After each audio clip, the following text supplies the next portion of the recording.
Hello, আসসালামু আলাইকুম। This is Naim টুস ব্লগ। তো ওয়েলকাম টু নিউ ব্লগ। তো আজকে ভিডিওটা খুব ইন্টারেস্টিং, কারণ আজকে পড়ছে অনেক শীত এবং আমার শরীর থেকে ঘাম বেরোতেছে, যার কারণে আজকে আমরা বের হয়েছি সুইমিং পুলের উদ্দেশ্যে। তো আজকে আমরা গোসল করব প্লাস মজা করব এবং অনেক অ্যাডভেঞ্চার করে আসবো, যার কারণে আমি আমার তিন বন্ধু মিলে আমরা চলে যাচ্ছি সুইমিং পুলে। তো এখানে এসে দেখি আমার বন্ধুগুলো এখনো আসে নাই। তো বন্ধু আসে নাই, তার মানে কিছুক্ষণ ওয়েট করতে হবে। কিছুক্ষণ পর দেখি দুটো অবয়ব আসতেছে, কারণ ভর দুপুরবেলা আবার অনেক অবয়ব আসার আশঙ্কা থাকে, যার কারণে আমি প্রথমে ভয় পেয়ে গেছিলাম। পরে কাছে এসে দেখি এগুলো আমারই বন্ধু। তো আমি তাদের সাথে কথাবার্তা বলে একটি হেলিকপ্টার ভাড়া করে ফেলি। তো হেলিকপ্টারটি ভাড়া করার পর দেখতেছি মামা বলতেছে যে এরকম হেলিকপ্টার থেকে তোমার প্যারাশুট নিয়ে লাভ দাও, তাহলে তোমাদের মনে করো আর বেশি মজা হবে।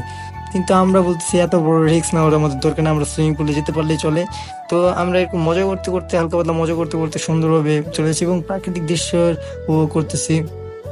এত পরিমাণ বাতাস, এবং বাতাসে আমাদের শরীরে গরম গরম বাতাস লাগতেছে শরীরে, যার কারণে আমাদের মনটা জুড়িয়ে যাচ্ছিল, কারণ শীতের দিন গরম বাতাসের আলাদাই মজা। তো আমরা কিছুক্ষণ বাতাসের পর হঠাৎ চলে আসি সেই সুইমিং পুল, অর্থাৎ সেই রিসোর্টের সামনে। তো মামারে বললাম আমাদের নামায় দাও, মামা আমাদের নামিয়ে দিল এবং কিছুক্ষণের ভিতরে আমরা সেখান থেকে নেমেও যাই। নেমে যাওয়ার পর পরে আমরা এখানে একটু এনজয় করতেছিলাম জায়গাটাকে, এবং আবির এখানে টিকিট কাউন্টারে গিয়ে সব কিছুর দাম জিজ্ঞেস করছিল, টিকিটের দাম কেমন বা রেস্টুরেন্টে কত পড়তে পারে, বিল বা এরকম সব কিছু জানতেছিল হালকা পাতলাম, এবং সুইমিং পুলে ভাড়া কেমন পড়তে পারে ওগুলোও জানতেছিল। কিছুক্ষণ তারা ডিসকাস করতেছিল এবং কি বলবো, তাদের কথাবার্তা আমার ভালো লাগতেছিল না, কারণ শুধু একটা টাকা দিয়ে দিলে হয়ে যায়, কিন্তু এখন তারা মেন জায়গাতে শুনতেছে। এবং আবির এখানে ক্যালকুলেটার হিসাব করতেছে যে কত টাকা হিসাব হতে পারে, মানে এরকম ডিসকাস করতেছে আমাদের সাথেই। তো একটা হিসাব করার পর আমাদের সাথে বলতেছে যে নিবো নাকি। পরে আমরা এখানে চয়েস করলাম যে আচ্ছা নিয়ে নিই, যেহেতু এত দূর আসছি। তো দারোয়ান আমাদের 3টা টিকিট দিয়ে দিল এবং 3টা টিকিট নিয়ে আমরা ভিতরে চলে আসছি। চলে আসার পর এক একজন এক একভাবে বলতেছে ছবি তুলি, আয় ছবি তুলি। তো 3জনকে ছবি তোলার পর আমরা সামনের দিকে অবসর হই, এবং সামনের দিকে আসার পর দেখি এত পরিমাণ গরম যে মাথা মতো পুরো খারাপ হয়ে গেছে। তো কি আর করব, উপরে রোদে একবারে কি বলবো, মাথা ছানা বড় হওয়ার অবস্থা।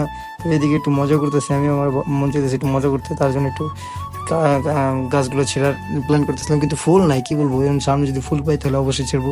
তো সামনে আমি চলে যাই, এবং এদের কথা আর শেষ নাই, কারণ এরা গরমের ভিতরে যে পরিমাণ কথা বলে, শীতে তো আরো বেশি কথা বলে। এখন শীত না, যার কারণে শীতে আরো বেশি কথা বলতেছে।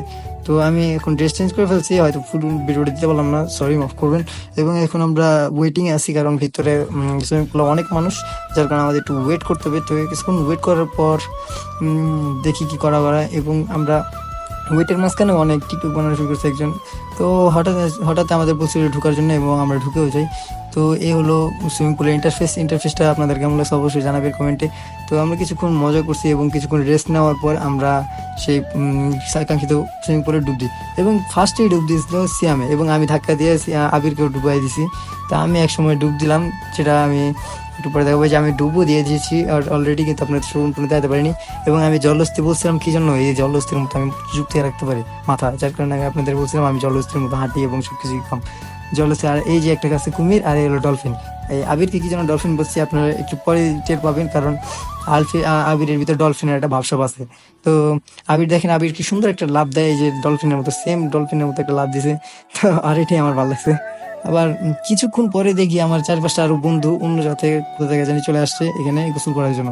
তো হঠাৎ গোসল করতে যেতে আসছে, আমরা সবাই মিলে একটা মাতামাতির ব্যবসা আছে না, তো আমরা সবাই মিলে মাতামাতির ব্যবসা বেরোলেছি এখানে, মানে মাথায় তুলছি পুরো এইটাকে, আমরা রিসোর্টটাকে।